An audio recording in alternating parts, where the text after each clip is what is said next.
Welcome! Today we are going to describe how trade marketing has changed the organizational structure. The emergence of trade marketing implied some modification in the structure of the marketing and sales departments, bringing conflict sometimes.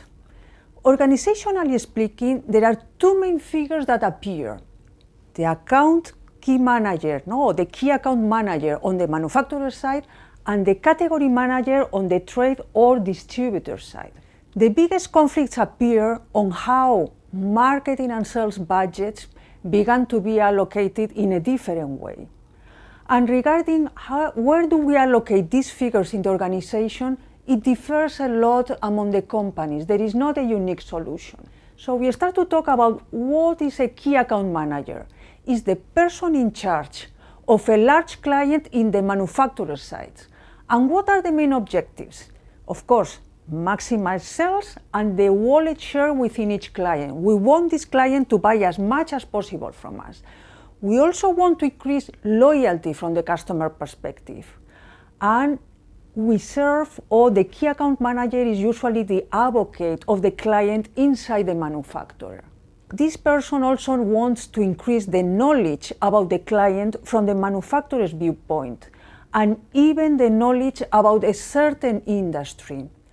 And finally, he or she acts as a facilitator to ease the communication process between the manufacturers and the client.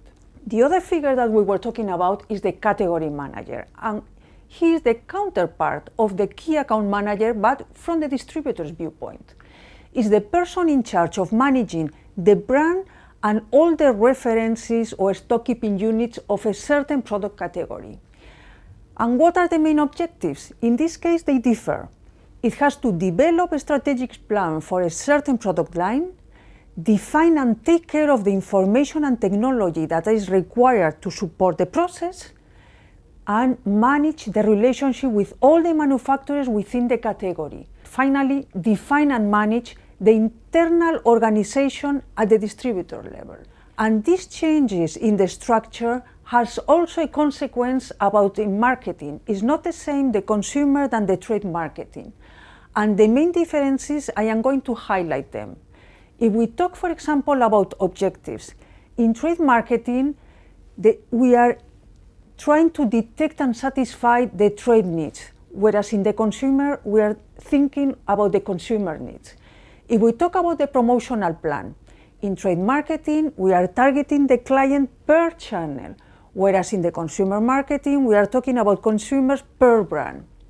If we think about communication tools, in trade marketing, of course, they are professional B2B tools, whereas in the consumer one is more the mass market ones. And finally, if we talk about market research, we are talking about consumer habits in the consumer marketing, whereas purchasing habits in the trade one. So today you have seen that we have covered that trade marketing implies changes in the organizational structure in order to obtain the goals. See you in the next class, where we will learn about the most important trade marketing collaboration activities, that is the efficient consumer response and the category management.